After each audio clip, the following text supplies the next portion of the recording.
जी नमस्कार, आप देख रहे हैं न्यूज़ 24 नवतपुर और मैं परमिंदर शर्मा। मैं आपको बताते चलूं कि आज एम्स गोलंबर दानापुर के पास पूर्व डीजीपी अभियानंद जी के आवास पर भोजपुरिया जनमोर्चा के केंद्रीय कमेटी की बैठक हुई, जिस बैठक का अध्यक्षता राष्ट्रीय अध्यक्ष भरत सिंह सहयोगी ने किया एवं संचालन राष्ट्रीय प्रवक्ता सह प्रभारी गोरखनाथ अकेला ने किया, जहां पर पूर्व डीजीपी अभियानंद जी को पार्टी का मुख्य सलाहकार सह संरक्षक बनाया गया एवं निर्भय जी, निरंजन जी, मनोज जी को राष्ट्रीय सलाहकार समिति के सदस्य बनाया गया एवं सभी लोगों को नियुक्ति पत्र दिया गया, जहां पर राष्ट्रीय सचिव विनोद सिंह, प्रदेश प्रवक्ता हरखेन सिंह, संसदीय बोर्ड के अध्यक्ष जयनाथ सिंह, जितेंद्र सिंह, कमलेश कुमार शामिल थे।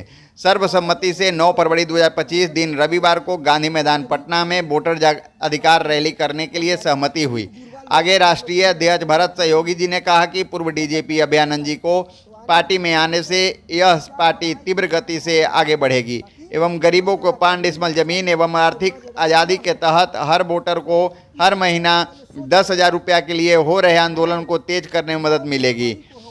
राष्ट्रीय प्रवक्ता सह प्रभारी गोरखनाथ अकेला ने कहा कि हम लोग पूरे देश में वोटरों को जगाने का अभियान चला रहे हैं। हर जिला प्रखंड में धरना प्रदर्शन हो रही है और सामाजिक न्याय एवं संविधान को ध्यान में रखकर हो रही है, क्योंकि आज़ादी के लंबे समय बाद आज भी करोड़ों लोगों को रहने के लिए अपना ज़मीन नहीं है एवं जिस ज़मीन पर देश आज़ाद होने के पूर्व उनका घर है, उस ज़मीन का पूरा स्वामित्व नहीं है, जो बिल्कुल अन्याय है। साथ ही पूरे देश के प्राकृतिक संसाधन में सबका बराबर का हक है, जो मिलना चाहिए। सरकार देश के सभी 90 करोड़ वोटरों को वोटर पेंशन के रूप में हर एक महीना 10,000 रुपया दे एवं निजी हित वाली बंदरबाट योजना बंद करे, अन्यथा आने वाले समय में देश के वोटर अपना सबसे ताकतवर हथियार वोट से सरकार को सबक सिखाएंगे।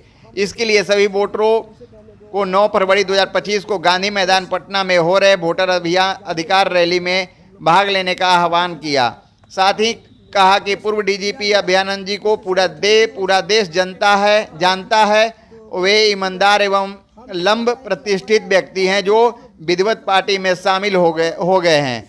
सूचक गोरखनाथ अकेला राष्ट्रीय प्रवक्ता सह राष्ट्रीय संगठन प्रभारी ने कहा, जैसा कि आप इस विजुअल के माध्यम से देख रहे हैं कि लगातार भोजपुरिया जनमोर्चा पार्टी जो है लगातार बिहार में कहीं न कहीं संघर्ष और वोटर को जागरूक करते चल रहे हैं। जैसा दिख रहे हैं इस वीडियो के माध्यम से आप देख रहे हैं कि लगातार गोरखनाथ अकेला जो हैं वो कहीं ना कहीं किसी वोटर के साथ वोटर जागरूकता अभियान चला रहे हैं, जिससे वोटरों को जगाने के काम कर रहे हैं। उनको साफ शब्दों में कह रहे हैं कि 5 डिसमिल जो ज़मीन सरकार ने वादा किया था वो आपको नहीं दिया, उसको लेकर और 10,000 किराया पेंशन के लेकर वोटर पेंशन को लेकर ये अभियान चला रहे हैं। जैसा कि आपको इस विजुअल के माध्यम से दिखा रहे हैं, इनका साफ का नाम है कि 9 फरवरी 2025 को गांधी मैदान में हो रहे वोटर अधिकार रैली में भाग लेने का आह्वान किया है। बना के जो बंदरबाट किया जा रहा है, उस बंदरबाट वाली योजना को ही समाप्त कर दिया जाए।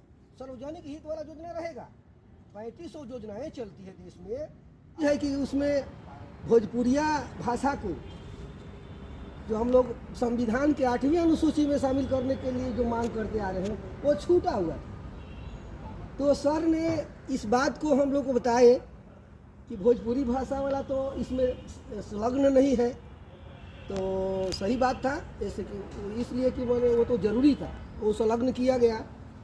और हमारे गार्जियन अभियानंद जी के द्वारा एक जो है निर्देश है उसमें जोड़ने के लिए भी दिया गया, जो 9 नंबर में हम लोगों ने जोड़ने का प्रस्तावना में जोड़ने का काम किए। और वो था इनका कि राजनीति, ये जो चुनाव हो रहा है उसमें खास करके राजनीतिक ये सरकारी जो कर्मचारी लोग हैं उनको उसमें शामिल नहीं किया जाए, यानी गैर राजनीतिक लोगों से चुनाव कराया जाए या उन तमाम पदों पर जो है उन्हीं के देखरेख में चुनाव हो। ये भी सही बात है, क्योंकि निष्पक्ष चुनाव कराने के लिए गैर राजनीतिक लोगों को ही इन्वॉल्व कराना चाहिए। ऐसा हालांकि पहले से भी जैसा कि निर्वाचन आयोग का नियुक्ति है वो भी गैर माने एक तरह से निष्पक्ष होता है, वो पार्टी का नहीं होता है। और जैसा कि हमारे सुप्रीम कोर्ट के चीफ जस्टिस ने भी निर्णय दिया गया सुप्रीम कोर्ट की ओर से कि राष्ट्रीय चुनाव आयोग का नियुक्ति में एक सत्ता पक्ष, एक विपक्ष और एक सुप्रीम कोर्ट का चीफ जस्टिस होना चाहिए। लेकिन दुर्भाग्य की बात है कि केंद्र सरकार ने उसको अध्यादेश ला करके बहुत जल्दी में ही और उस निर्णय को बदल दिया, जो हम लोग के मैंने कहने का मतलब है कि ये बहुत बड़ा एक गलत हुआ है। क्योंकि उसमें जब ये अध्यादेश में लाया गया कि एक सत्ता पक्ष के रहेंगे, एक विपक्ष के रहेंगे और एक मंत्रिमंडल का हेड रहेगा, तो सवाल यहाँ पर ये उत्पन्न होता है कि भाई जो सत्ता पक्ष है वो तो 2 हो गया और एक विपक्ष हो गया, तो बहुमत तो सत्ता पक्ष का ही रहेगा चुनाव आयोग की नियुक्ति करने के लिए। और जो सुप्रीम कोर्ट का जो चीफ जस्टिस जो निर्णय दिए थे उसको पलट दिया गया। ऐसा नहीं होना चाहिए था, क्योंकि चुनाव आयोग जो होता है एक निष्पक्ष बॉडी होता है और ऐसा होना चाहिए था। टीएन सेशन जैसा कि थे, तो टीएन सेशन का भी एक रुतबा था, लेकिन अब हम लोग देख रहे हैं कि ये पूरा देश का लोकतंत्र सिकुड़ता जा रहा है, लोकतंत्र सिकुड़ता जा रहा है और इसके विरोध हम लोग आवाज़ भी उठा रहे हैं। तो हमें कहना ये है कि हम लोग का खास करके जो अभी देश का जो राजनीतिक दृश्य है उस पर जब हम लोग गौर करते हैं तो समझ लीजिए कि 2 धारे में पूरा जो है देश बटा नज़र आ रहा है। एक धारा है जो कहने का मतलब है कि सांप्रदायिकता मानसिकता से लैस है और पूंजीपतियों के पक्ष में है, कारपोरेट घराना को बढ़ावा दे रहा है। और एक धारा है जो माने समाजवादी विचारधारा का नाम लेकर के लोग माने समता मूल्य की बात करते हैं, लेकिन खास करके उन लोगों के भी नियत पर जो है उतना हम लोग सही नहीं कह सकते हैं, क्योंकि धरातल पर वो लोग भी फेल हो जाते हैं। उन लोग का भी ढुलमुल विचार हम लोग देख रहे हैं। भोजपुरिया जन मोर्चा हम लोग का कहना है कि ऐसे नहीं काम चलेगा।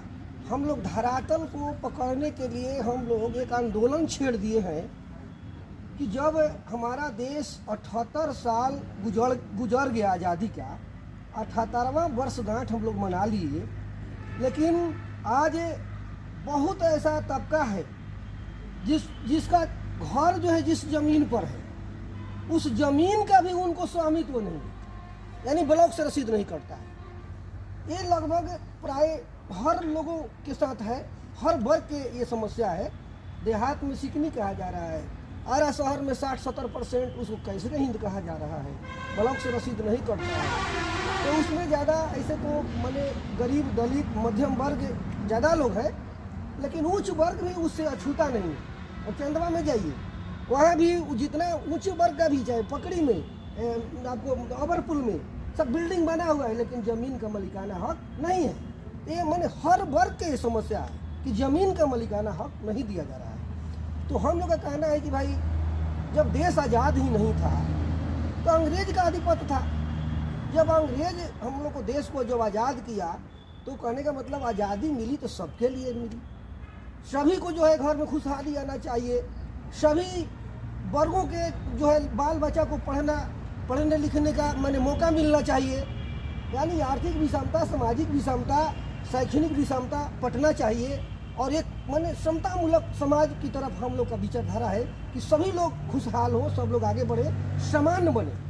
तो ये मानवतावादी सोच, वैज्ञानिकता पर आधारित शिक्षा का प्रचार हो, इन तमाम जो है बातों को लेकर के हम लोगों ने 9 धारा में प्रस्तावना उस सम्मेलन में हम लोगों ने पास किया। हालांकि बुलाया गया था सभी लोगों को, लेकिन कुछ लोग नहीं आए और बहुत लोग आए भी। उसमें मैंने दिया भी गया है।